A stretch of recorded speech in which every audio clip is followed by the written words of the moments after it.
Muito boa noite a todos os irmãos, encarnados e desencarnados, né? A Casa Espírita, ela é um educandário de almas e espíritos. E nós, que às vezes aparecemos aqui, né? Somos apenas um a mais da plateia, e diante dos estudos, que até estava aqui, né? No quadro anterior, os estudos da casa, a gente vem aqui para compartilhar aquilo que nós estudamos. Então, o expositor, ele, acima de tudo, ele é uma pessoa que está na plateia, estuda, se desenvolve através do trabalho, né? Como repassar aquilo que estudou, precisa estar também na casa espírita, ser tarefeiro da casa, passar por todos os estágios até chegar aqui. E não somos candidatos a santos, né? Não há ninguém melhor porque está aqui hoje falando alguma coisa, ou pelo menos expondo alguma coisa daquilo que estudou. Estamos todos juntos. Sempre gosto de deixar isso ressaltado, porque às vezes as pessoas confundem, né? E pode ter essa dúvida, né? E a gente procura esclarecer sempre. Aí. Nós vamos falar de um tema de suma relevância, e eu já tive essa dúvida também sobre o que é a caridade moral e a caridade material. Aliás, invertido, né? Caridade material e caridade moral. Esse tema está no Evangelho segundo o Espiritismo. Nós vamos falar um pouquinho sobre isso, né? E vamos analisar ali também as mensagens dos espíritos que transmitiram ao Sr. Allan Kardec o conhecimento que eles nos passaram, que são de grande valor, né? Para que a gente possa entender uma e outra, saber praticar uma e outra, sem desprezar uma e sem desprezar a outra também, né? As duas são importantes. Lembrando que caridade é o quê? Caridade é amor em ação, né?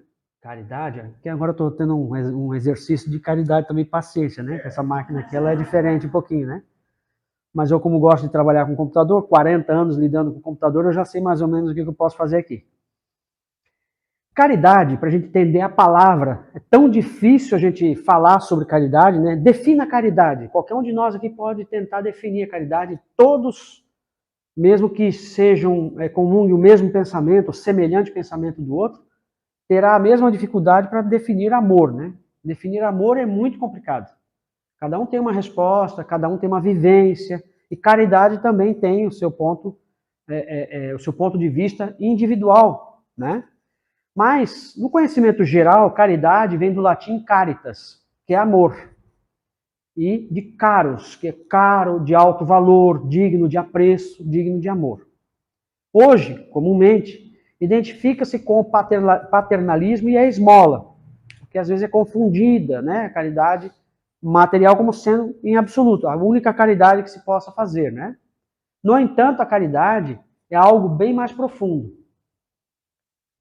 Ela identifica-se com o amor, se esse estiver despido de ambiguidade, ou seja, qual é o sentimento que nós estamos, né, em realizando a caridade, o que nós estamos sentindo, qual é o nosso objetivo quando a gente faz o bem ao próximo. Será que a gente tenta se aproximar do Mestre Jesus, que é amor puro, lembrando que caridade é amor em ação? Ou seja, Jesus não barganhava absolutamente nada conosco, nunca barganha. Eu estou fazendo isso para você, mas eu quero que você, se você dissermos assim, não cumprir com a tua palavra para com Jesus, ele não vai ficar chateado com você. Né? Mas, às vezes, a gente faz alguma coisa para o próximo esperando um retorno e a gente fica chateado, triste. Então, isso é esse ponto que se identifica com o amor verdadeiro. É quando ela está despida de ambiguidade, despida de sentimentos, outros sentimentos que não seja aquele de doação. Então, ela relaciona-se também com a justiça, que é a base das virtudes cardeais. E a justiça, quando a gente fala aqui em justiça, é justiça divina, né? Não a justiça que a gente vê na Terra, em todos os pontos do globo, a gente vê algumas discrepâncias, né? Do que é a verdadeira justiça também. Mas Caritas, o espírito Caritas coloca a caridade como o objetivo a ser seguido pelo homem na Terra. E isso vem de acordo também com a frase que o Sr. Allan Kardec disse quando lá da codificação, né? Ele disse que fora da caridade não há salvação. Essa é a conclusão que ele chegou. E, de fato, se nós não compreendermos e não praticarmos a caridade, e todos nós aqui somos ainda aprendizes, se nós não chegarmos nesse estágio de realizarmos a verdadeira caridade, dificilmente a gente sai daqui. Vamos continuar, né? Estagiando na escola, ainda sem sair da escola, né? Pegar a formatura, sem nos formarmos. Então a gente precisa, né, a oportunidade que temos hoje de falar um pouquinho mais sobre isso, para que a gente vá, né, aos poucos, vá entendendo e vá praticando, né? E isso não é só do palestrante para as pessoas, é primeiro para nós o ensinamento, né? Não é, a gente não está aqui ensinando ninguém, muito pelo contrário. Eu também falo e vou fazendo as minhas observações, onde eu estou errando, né? Então, difícil achar onde eu estou acertando, mas vamos lá, onde eu estou errando? Estou errando bastante, né? Para o Espírito Emmanuel, a caridade pode ser entendida como não ouvides, ou não esqueça que a caridade é o coração no teu gesto. E é assim que Jesus faz, né? É com o coração, o amor puro e verdadeiro, né? Toda a caridade que Jesus nos concede, por exemplo, a doutrina espírita, né? É uma obra da caridade de Jesus, de Deus principalmente, que está aqui, né, materializada através do auxílio de Jesus, né? A caridade também está simbolizada na ação do samaritano, lá da parábola, né? Lembra da parábola do bom samaritano? Que embora menos esclarecido que os outros, quanto à lei de Deus, auxilia de coração.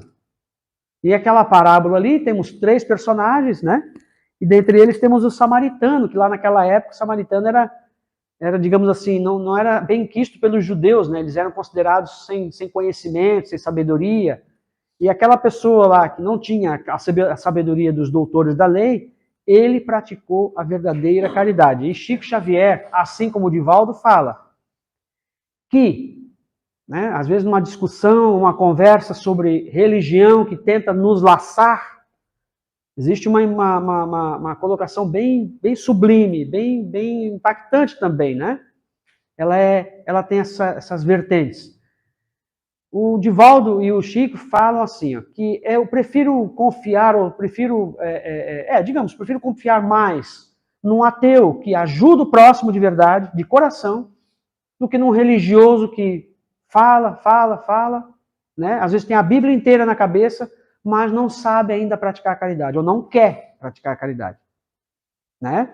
Então a gente precisa ver, analisar com carinho essas colocações, não dizendo que o religioso está condenado. Não por isso. Isso também não é caridade. Não é assim que a gente deve pensar. Mas precisamos dosar a religiosidade com a prática dos ensinamentos que estão aqui, ó, na doutrina espírita. Essa é a prática desse ensinamento que a gente precisa aprender a colocá-lo, né, em efeito. Caridade material e caridade moral. Esse tema está lá, repetindo, né, no capítulo 13, nos itens 9 e 10, que são os itens que nós vamos analisar hoje, né? Então fala-se da caridade, das duas formas da caridade, moral e a material.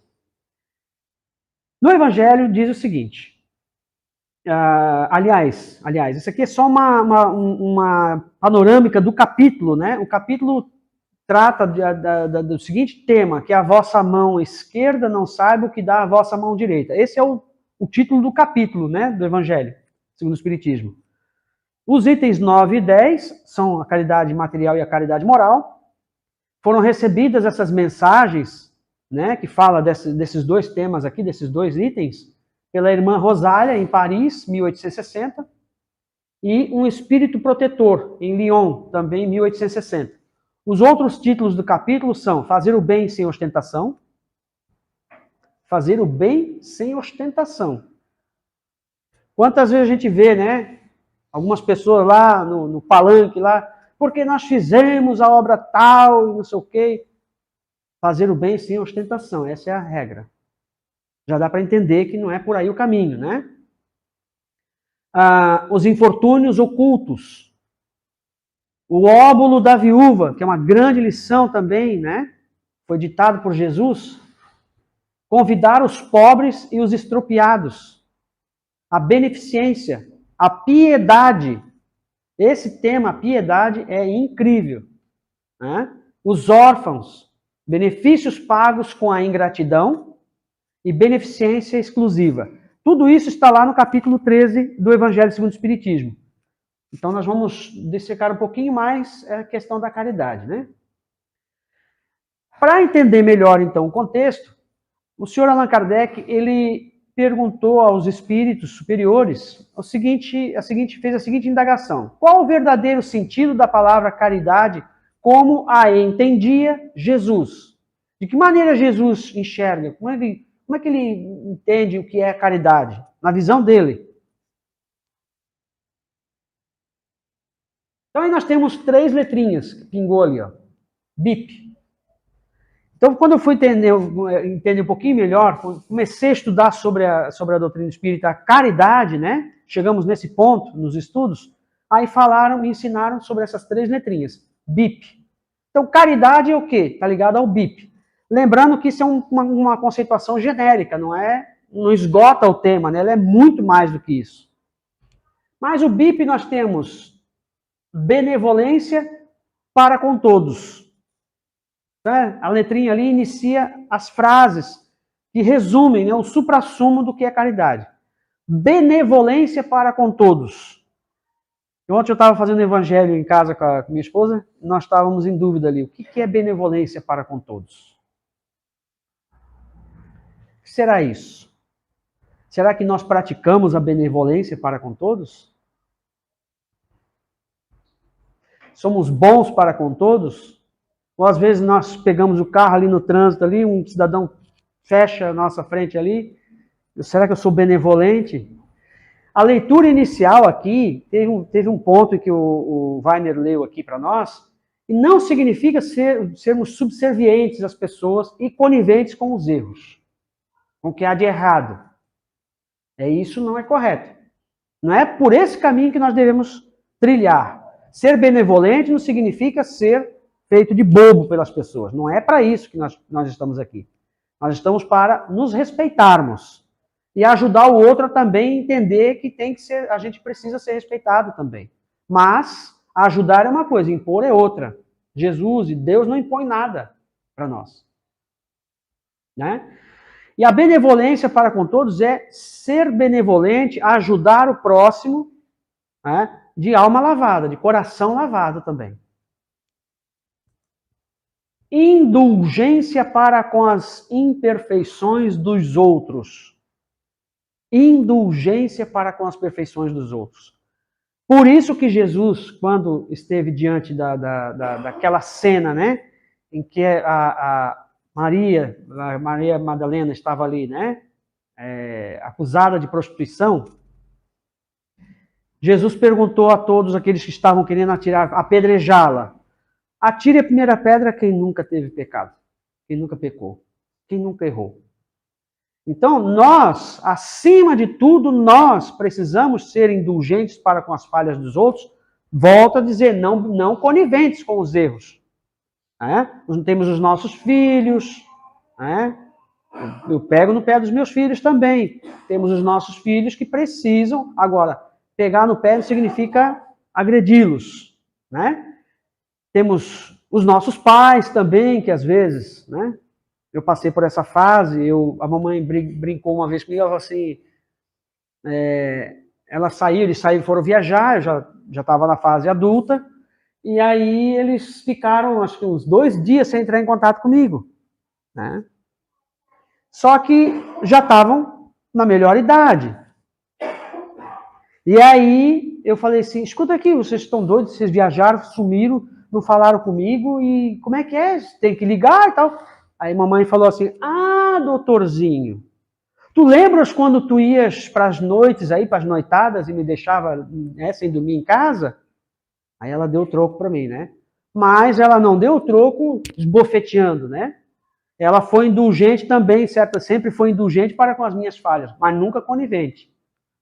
E chegou um momento em que eu senti na carne o que é ficar desesperado quando um parente nosso, principalmente o meu pai e minha mãe, saiu sem dar sinal de vida, né? E às vezes a gente pega e sai de casa, né? Deixa a mamãe e papai em casa e vai para a festa, né?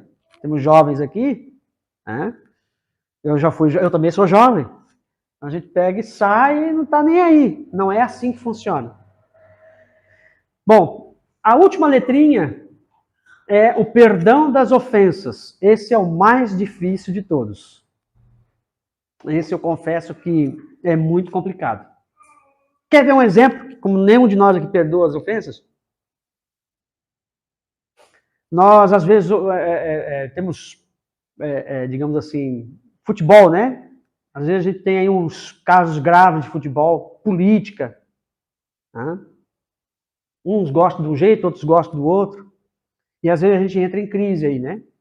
Quantos grupos de WhatsApp já entrou na faisqueira ali por causa de questões, né? Assuntos terríveis como esse. E aí a gente não perdoa, né? Brigamos com a família, com familiares, por causa dos outros, né? Os cidadãos estão lá em Brasília, nos palácios por aí, estão fazendo o papel deles, fazendo o trabalho deles, e depois, se estiverem fazendo certo ou errado, vão ter com Deus, né, com a sua própria consciência. Não somos nós que vamos julgá-los. Né? Falando de política, nós não estamos aqui, nós somos juízes para isso. E às vezes a gente briga com familiares, com amigos, porque não sabemos ainda perdoar. A gente briga no trânsito. Saindo daqui, olha, o perigo está ali, ó. O perigo mora bem aqui na frente, na porta do centro, aqui daqui para casa. Pode acontecer ali uma cortada de direção ali de frente e a gente briga com a pessoa, né? Se parar já quer discutir e tal. Cadê o perdão? Cadê a benevolência? Cadê a indulgência para com as imperfeições? Né? Então é por isso que o tema hoje ele chama muito a nossa atenção, puxa a nossa orelha, né? Prosseguindo aqui, nós temos o comentário do Sr. Allan Kardec sobre esse tema. E ele diz o seguinte: o amor e a caridade são o complemento da lei de justiça, pois amar o próximo é fazer-lhe todo o bem que nos seja possível e que desejáramos nos fosse feito. Parece simples, né? Mas aqui também nós vamos penar aqui para achar quem cumpre isso aqui, ó. São complementos da lei de justiça, por amar o próximo, fazer-lhe todo o bem que nos seja possível e que desejáramos nos fosse feito. Será que nós fizemos todo o bem para o próximo, conforme aquilo que a gente gostaria que fosse feito para nós? Uma missão muito importante, muito difícil para nós, né? Tal o sentido destas palavras de Jesus: amai-vos uns aos outros como irmãos.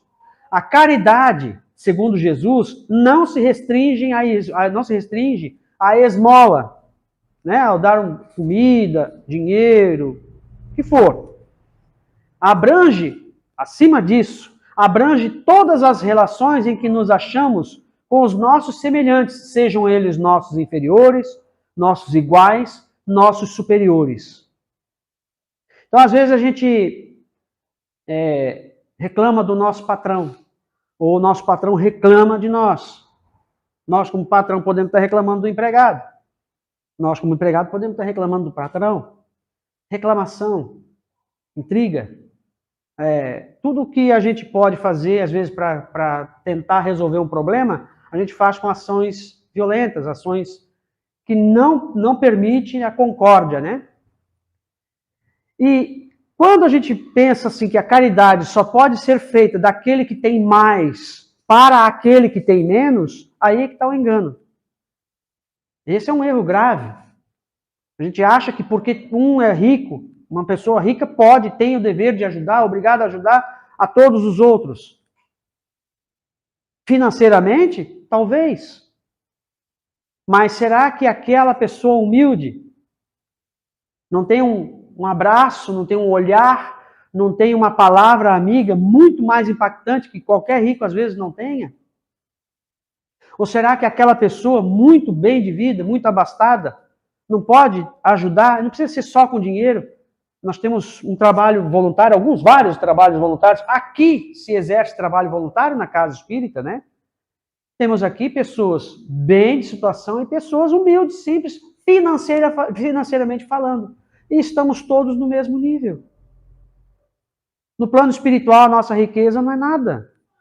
É difícil a gente lembrar disso, né? Mas temos que lembrar que o rico hoje aqui na Terra pode ser o mais pobre dos pobres do outro lado. Está aqui no Evangelho também. Aqui no Evangelho temos o exemplo da rainha de França, que ela fala: rainha, eu fui na terra, só que quando eu cheguei no plano espiritual, os meus mais inferiores, súditos, estavam nas mais altas culminâncias no plano espiritual. E eu estava lá embaixo. O meu sangue nobre aqui na terra, lá no outro lado, nem existia sangue, existia. Que valor para esse sangue. Então, às vezes, a gente pensa que só porque é rico, só o rico pode ajudar. Não, nós temos a nossa cota de ajuda.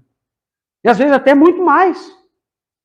Porque a riqueza e a pobreza são duas provas terríveis. São provas que nós escolhemos. A doutrina espírita nos convida a conhecer exatamente esse ponto. Nós pedimos certas provas, dentre elas a prova da riqueza e a prova da pobreza. Materialmente falando. Somos nós que participamos do nosso planejamento. Ninguém chegou aqui porque, mamãe e papai decidiram. Não, nós trabalhamos juntos a nossa reencarnação. Não existe reencarnação gratuita, assim, de bobeira, ao léu. Não tem isso. Isso não acontece.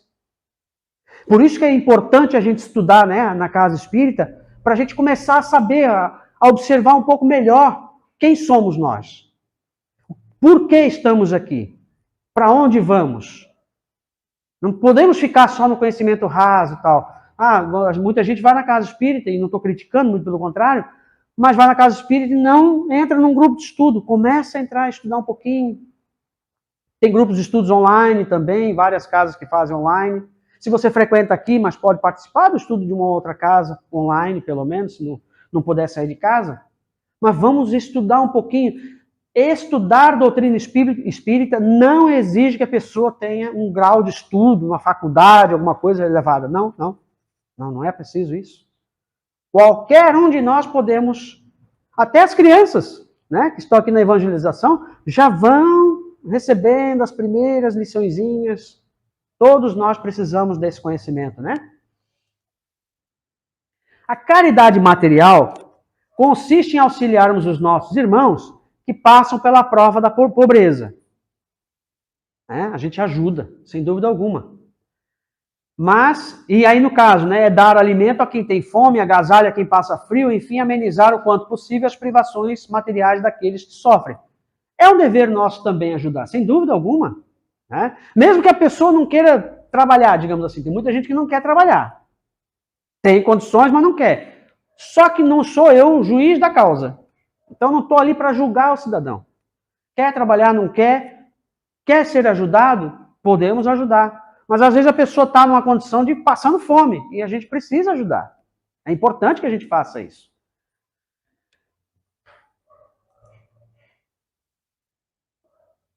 A irmã Rosália...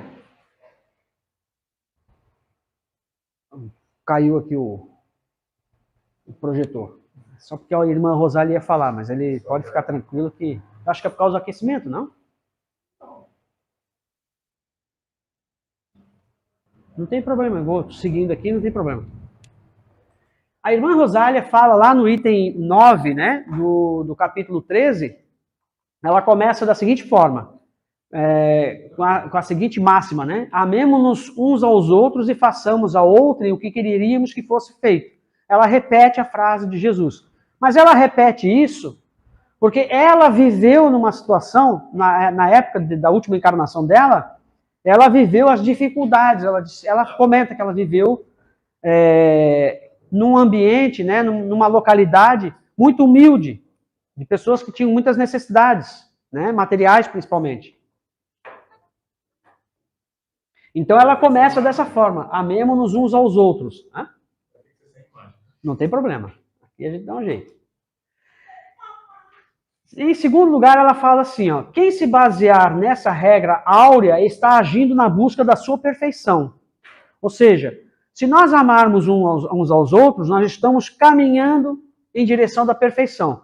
E como amor, a caridade é amor em ação, então a caridade é o passaporte para isso.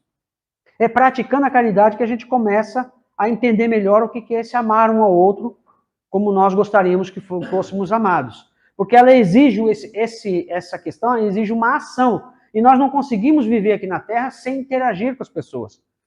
O ideal é que a gente consiga viver em meio à sociedade, porque é com o nervosinho que a gente aprende a ter paciência. Deus não vai injetar paciência na nossa cabeça.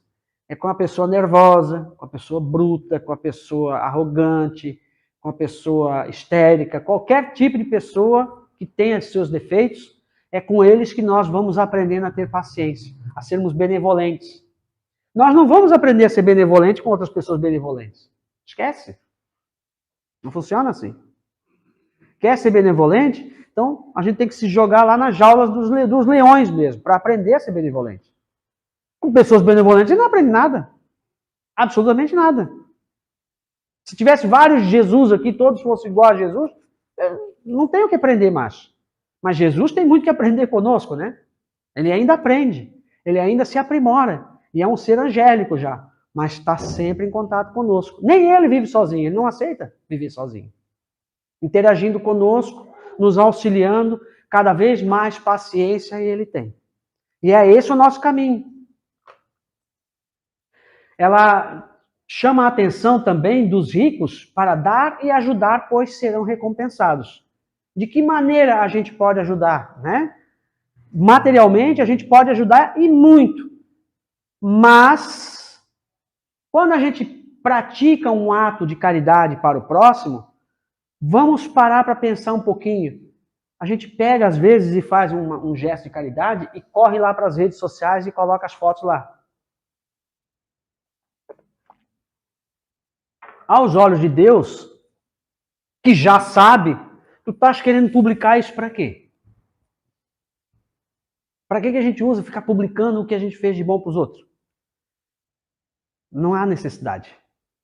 Se é Deus o destinatário, se a gente está tentando aprender a fazer, porque quando Jesus faz uma boa ação por nós, e todos os dias isso acontece, ele não vai para as redes sociais colocar isso. Deus da mesma forma, não vai para as redes sociais. Olha, eu sou Deus, minha página está aqui, quero mostrar para vocês todas as obras que eu fiz. Bom, eu vou montar mais umas redes sociais, porque eu fiz tantas, né? Não é assim que funciona. Ela diz assim, ó, esse infeliz que repelis pode ter sido um filho, um pai em outras vidas. Às vezes a gente encontra, né, algumas maneiras de fazer caridade, mas a gente não quer botar a mão. Poucos querem apertar, cumprimentar o mendigo, morador de rua. Não, cumprimenta, Deus livre, tocar nele. Vou pegar Covid, vou pegar doença, vou pegar qualquer coisa. A gente pensa às vezes que o cidadão está infectado. Ele é um ser humano. Ele é espírito. Ele não é melhor, mas também não é pior do que nós. Nós não somos melhor do que uma pessoa em condição de miserabilidade só porque nós temos o nosso carro, a nossa casa, a nossa faculdade, né? Só porque tomamos banho todo dia. Alguém acha que só porque toma banho todo dia é melhor do que aquele que não tem um chuveiro neste exato momento para tomar banho? Alguém acha que é melhor? Acho que a gente tem que começar a repensar. Se a gente achar que é melhor, a gente tem que começar a repensar os nossos valores. Não é porque o cidadão está agora na rua, o morador de rua está aí do outro lado, aqui na rua, na região, no bairro, que ele é pior do que nós. Do outro lado da vida, que é o verdadeiro lado, ali pode ter sido nosso pai numa encarnação passada, nossa mãe, que está rodando aqui, ó. Hoje a gente ama, né? A nossa mãe, nosso pai, nós amamos. Mas aqueles, na encarnação passada, pode ter sido outro pai, nossa mãe, que nós amamos também muito. Voltamos agora separados pela condição, às vezes numa condição abastada, uma condição boa, e o outro, o pai ou a mãe ou o filho, numa condição de mendicância, porque nós precisamos desses testes, desses treinamentos para poder nos aprimorar. Aí a gente vai encarar uma pessoa agora, só porque é morador de rua, como inferior a nós? Se a gente ainda tem esse pensamento, devemos mudar com rapidez. Caridade moral consiste em se suportar uns aos outros. Então, nós não vamos aprender a caridade, nós não vamos, por exemplo, ter paciência, aprender a paciência, lidando com pessoas boazinhas. Não vamos aprender. Nós temos que ser submetidos aos testes, às provas.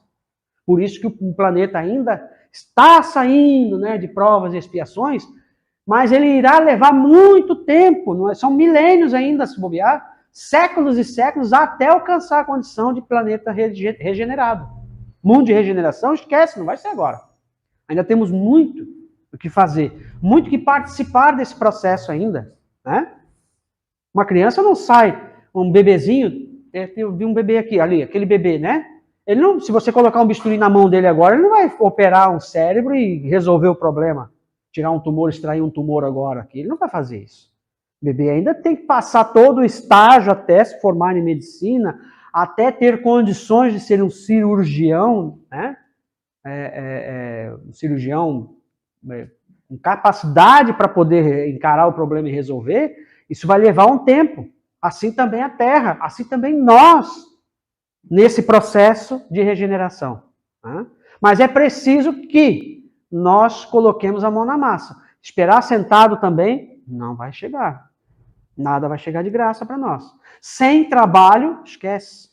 Né? Então a caridade moral consiste em se suportar uns aos outros. Grande mérito, esse aqui, para mim é difícil, que eu gosto de falar, né? Mas vamos lá. Segundo a irmã Rosália, ela diz assim, ó, há grande mérito calar e deixar o insensato falar. Muitos dizem, né? Enquanto está só na esfera do pensamento, as minhas palavras, eu sou o senhor delas, eu domino elas. A partir do momento que eu solto, aí eu já não tenho mais domínio algum. E aí eu posso ter ofendido alguém, né? Eu posso ter prejudicado alguém, né? Uma mentira que pode prejudicar uma pessoa, né? E dali para frente você já sabe quais são as consequências, né? Então é preferível calar do que, né? E eu tenho trabalhado isso, né? É muito difícil trabalhar isso, e não retrucar, não falar, não comentar e ficar em silêncio.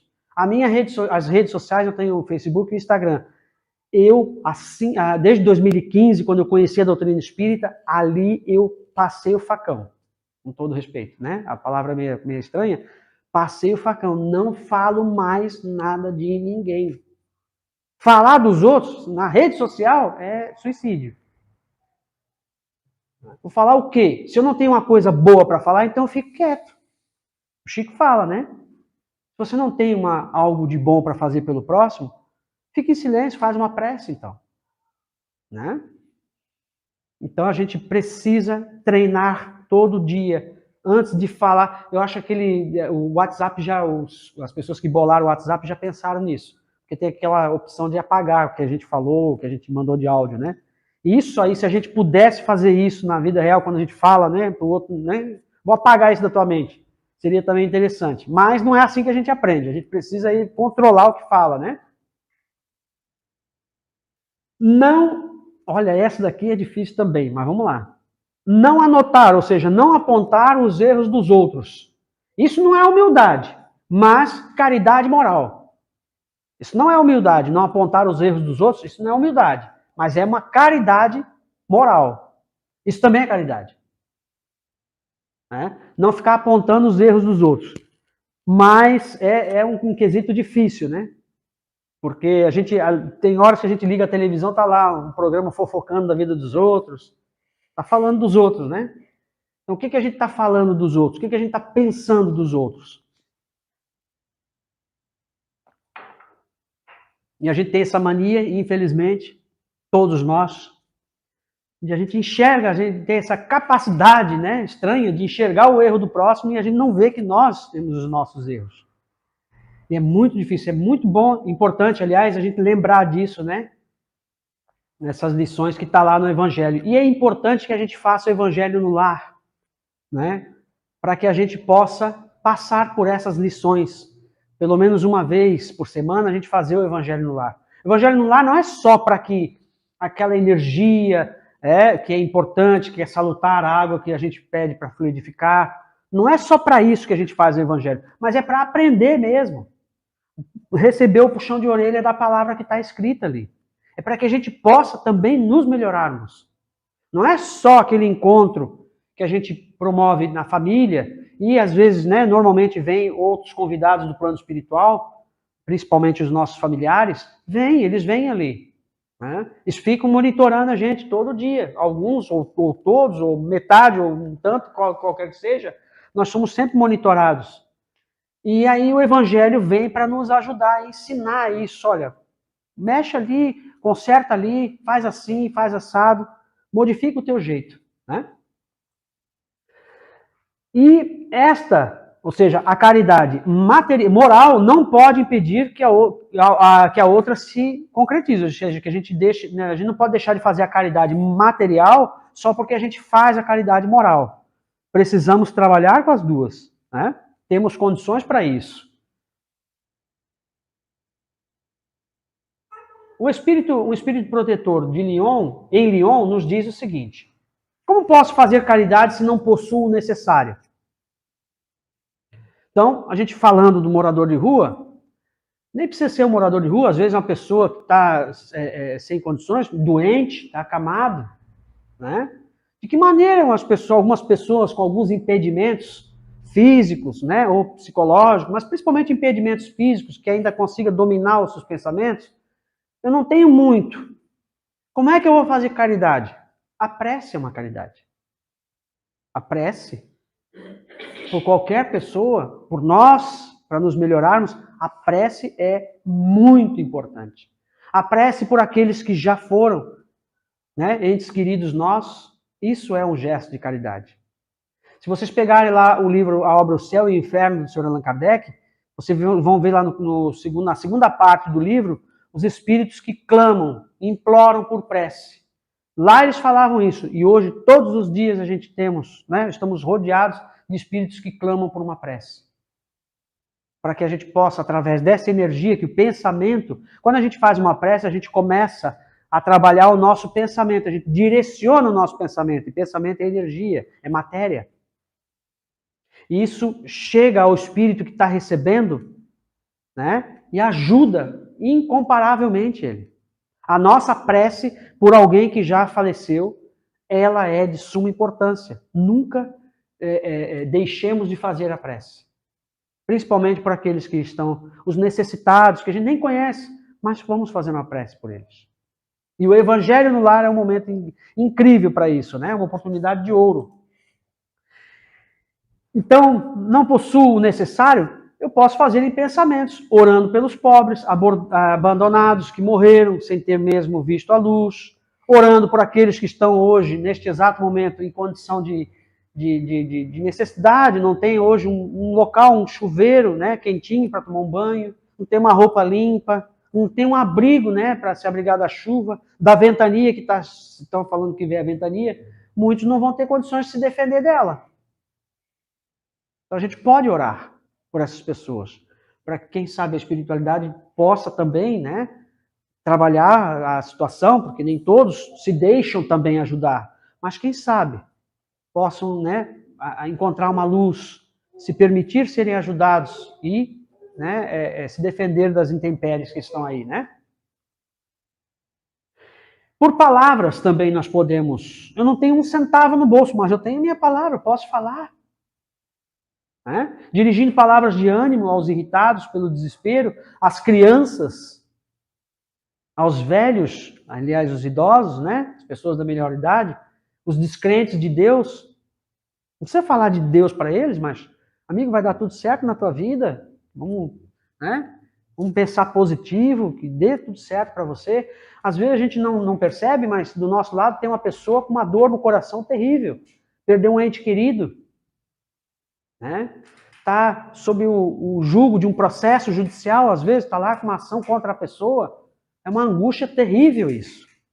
Existem angústias que nós não temos a noção, um cálculo, como calcular essa angústia. Às vezes eu estou na iminência da separação, do divórcio. Meu filho, minha esposa, minha mãe, meu pai está lá no hospital agora com uma doença terrível.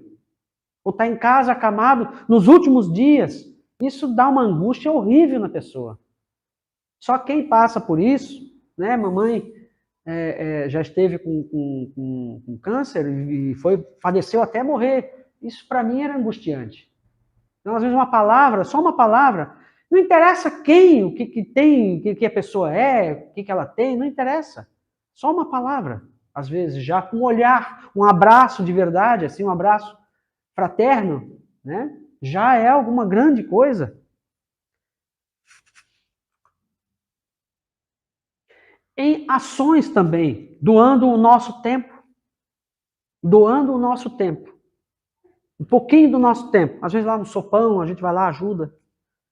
Um brechó que tem aqui do Centro Espírita, da Casa Espírita, de alguma outra entidade, de uma igreja que não tenho nada a ver com ela, mas eu vou lá ajudar também. Lá quero saber se a religião é assim ou é assado, que se pensa que o espiritismo é coisa do demônio. O problema é deles se eles pensam assim. Nós sabemos que não é. Mas eles não entendem. Às vezes, a questão, a gente julga as igrejas, as outras igrejas, né?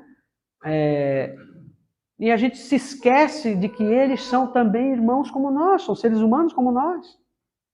Porque pensa diferente, aí eu não vou lá ajudar uma ação de caridade deles? Posso ajudar sim. Né? Também com trabalho voluntário, né? Eu destaco aqui o trabalho do CVV, né? Eu participo como voluntário do CVV também. Já estou há 8 anos lá no CVV. 8 anos. E o CVV faz o quê? Realiza apoio emocional e prevenção do suicídio, atendendo de forma voluntária e gratuitamente todas as pessoas que querem e precisam conversar. Vá ser voluntário do CVV hoje, bota a mão no telefone para você ver se ele para de tocar. Toca 24 horas todos os dias. Vários tipos de problemas. Muita gente liga, desesperado, aflito, angustiado, com toda a gama de problemas e outros tantos. Tem pessoas que neste exato momento estão vivendo numa metrópole e não tem amigos, não sabe, não tem com quem conversar, está se sentindo sozinho, solitário, no meio da multidão. Então a gente pode, através de ações, um trabalho voluntário, ajudar. Né? Aqui eu tinha colocado aqui uma imagem, né? 2 imagens. Há sempre orgulho e maldade em humilhar alguém. Humilhar a pessoa. Há sempre orgulho e maldade quando a gente humilha a pessoa. Mesmo que a gente esteja com a razão, às vezes. Normalmente a gente acha que tem a razão, nem é, né? Mas mesmo quando a gente acha que tem a razão. Humilhar as pessoas, né? A gente às vezes humilha e se esquece que certos erros a gente seria passível de uma repreensão ainda maior. Nós queremos, às vezes, ser juízes, né? E nem juízes têm essa capacidade, às vezes. Né? De estar humilhando as pessoas. É o que o Allan Kardec fala, né? Há sempre orgulho e maldade de humilhar alguém. E a outra imagem, aqui tem uma imagem de um rapaz com o celular fotografando, dando uma sacolinha aqui de comida, né? De alimentos, para uma família carente e batendo uma foto para colocar na rede social. Então, o que é a recomendação de Jesus, né? No Evangelho de Mateus nos diz assim, ó, quando deres esmola, não toques a trombeta diante de ti, como fazem os hipócritas, nas sinagogas e nas ruas, para serem elogiados pelos homens. Em verdade vos digo que eles já receberam a sua recompensa. Ao contrário, quando deres esmola, que a tua mão esquerda não saiba o que a tua mão direita deu, de modo que a tua esmola fique oculta. E o teu Pai, que é Deus, que vê, e ele está também oculto, te dará a recompensa. A caridade deve ser, então, anônima. E ela, sendo anônima, ela é o contrário da vaidade. Quando a gente faz isso, de fotografar e tal, além de ser humilhante para quem está recebendo, a gente não sabe, se coloca, se vocês querem fazer um teste agora, vamos, de repente, experimentar, sair agora, né? Ficar perambulando pelas ruas, dormir na rua, passar uma noite aí na rua, num dia como hoje, para a gente entender que quando alguém vem, quer dar alguma coisa, ainda fica fazendo, né, fica agindo, quer divulgar aquilo que fez por alguém, né? Como a gente vai se sentir humilhado por isso? Né? Façamos o teste, ficar uma semana na rua, um dia, uma noite, morando na rua para ver como é que é terrível, né? Aí, quando alguém vem ajudar, quer ainda botar foto, porque eu ajudei o fulano aqui e tal. Não façam isso. Não façamos isso. Né? Isso não é caridade. Isso aí é humilhação. Só quem sabe, né? Só quem já passou por isso, ou quem conhece alguém que passou, já tem noção. Então, que a gente não precise passar por isso para poder entender, né? Para isso está aqui o Evangelho com essa lição maravilhosa para nós. Bom, eu citei aqui algumas referências de caridade, né? E dentre elas eu coloquei o Chico Xavier, que não tinha dinheiro, não era um homem rico, não era nada. Ele escreveu mais de 450 livros. Detalhe, todas as obras que ele escreveu, os direitos autorais, ou seja, a remuneração desses livros, ficou para a obra de caridade. Ele não pegou nada. E isso aí é incontestável, é um fato incontestável. Só para vocês terem ideia, em 1980, né, já estamos falando de praticamente 43 anos, né? Haviam já 2.000 instituições de caridade fundadas, ajudadas ou mantidas graças aos direitos autorais de seus livros psicografados, ou campanhas beneficentes promovidas por ele. Ele não fazia divulgação disso. Nós sabemos hoje apenas como referência. Falamos aqui como referência, não como ostentação. Isso aqui é para que a gente possa entender como é que foi feito o exemplo de alguém, para que a gente possa entender, né? Doutor Adolfo Bezerra de Menezes Cavalcante. Esse homem me emociona falar dele, me emociona. Para vocês terem uma ideia, ele foi considerado médico dos pobres, né? Se vocês verem o filme dele, tem um filme do Dr. Bezerra, ele deu o anel de formatura dele para uma mãe, para que ela pudesse comprar o medicamento para o filho. Ele já estava sem dinheiro, porque ele começou a dar o que ele tinha para ajudar essas pessoas, as pessoas carentes. Foi político, tá? Foi médico, foi presidente da Federação Espírita Brasileira, teve, nesta última encarnação dele, né, ele nasceu no Ceará, a missão de unificar o espiritismo, tá? Ele teve uma função muito nobre, e quando completou 50 anos que ele estava desencarnado, 50 anos, houve uma festa, uma comemoração no plano espiritual. E o Chico Xavier foi levado para assistir essa comemoração. Lá, Celina veio com uma mensagem de Maria, mãe de Jesus. Ele era devoto de Maria. E ela disse assim: Bezerra, a nossa mãe está pedindo a você, convidando você, para que você venha habitar em outra localidade no universo, né? Que é bem mais avançada do que aqui na Terra. Você já está habilitado para isso. Ele respondeu para Celina: Celina, peça para que a mãe Maria me conceda a graça de eu permanecer aqui junto com os meus irmãos, ajudando os meus irmãos na retaguarda. Ele dispensou com jeito, com carinho, dispensou o convite para viver melhor e permaneceu aqui, e a gente vai vendo, né? O Divaldo escreveu agora No Rumo do Mundo de Regeneração, fala lá da atuação incansável do Dr. Bezerra no plano espiritual, trabalhando por nós. Esse homem é impressionante, a humildade dele, mas também o gesto de caridade. Para finalizar, eu não vou longe também, no Pará, eu assisti uma vez uma reportagem do Caldeirão do Uki, ainda tinha o Caldeirão do Uki no sábado, né? E o Luciano Huck cumpriu uma promessa que ele fez com uma senhora chamada Tia Socorro. A Tia Socorro mantinha, ela queria, no fim da existência dela, que acabando, uma semana depois ela acabou desencarnando, ela queria conhecer o Papa. A Tia Socorro queria conhecer o Papa. Quem é Tia Socorro? Ela mantinha há pelo menos 3 anos um espaço que acolhia vítimas de violência doméstica, violência sexual ou abandono, em Mosqueiro, no Pará, uma cidadezinha lá do Pará. Mosqueiro. No entanto, o trabalho dela já durava mais de 30 anos, e pelo menos 300 jovens passaram por seus cuidados, sendo que 9 deles foram adotados por ela. Divaldo adotou vários também, né? Mas ela é tia Socorro. Talvez hoje que vocês estão sabendo que ela existe. Uma pessoa, uma heroína anônima. Ela foi casada, né? Casou muito jovem, o marido abusava dela, maltratava ela, ela fugiu do casamento, foi estuprada, foi violentada, mas mesmo assim não perdeu a coragem e montou um abrigo. Com as parcas condições dela, e Luciano ajudou ela, né? Quando soube da história, isso tocou o coração dele, me tocou também, né? Levou ela para conhecer o Papa. Ela queria conhecer o Papa. Uma semana depois ela desencarnou.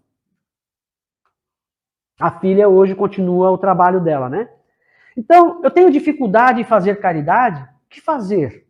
Né? Não tenho dinheiro, não tenho conhecimento, não tenho disposição, etc. Aqui no Evangelho a gente tem a resposta, né? E o Jorge Elahá, ele fala, trouxe um vídeo dele aqui, falando sobre a questão da caridade daqueles que não têm condições. Mas como o tempo já está adiantado, a gente vai pular essa fase, esse vídeo, e vamos finalizar aqui com algumas frases, são 3 frases só. Primeiro, quer fazer algo para promover a paz mundial? Vá para casa e ame a tua família. Né? Quem disse isso? Madre Teresa de Calcutá. Dispensa comentários a pessoa, né? E finalmente, todos os deveres do homem se encontram resumidos na máxima: fora da caridade não há salvação. Né? Allan Kardec diz isso lá no Evangelho segundo o Espiritismo, capítulo 15, item 5. Fora da caridade não há salvação. E, para finalizar, reconhece-se o verdadeiro espírita, né? Que é o que nós estamos propondo a sermos aqui, pela sua transformação moral e pelos esforços que faz para domar as suas más inclinações. Façamos isso. Né? Allan Kardec também, no Evangelho segundo o Espiritismo, nos traz essa frase. E vocês já fizeram, né? Tendo paciência de me ouvir, né? Eu agradeço muito a casa, né? Pela caridade de vocês, né? Pela a gentileza de convidar. Estarei sempre à disposição da casa, somos grandes amigos aqui, né? E sempre que eu puder, se vocês quiserem também, a gente estará aqui de volta. Gratidão por tudo, uma boa noite a todos.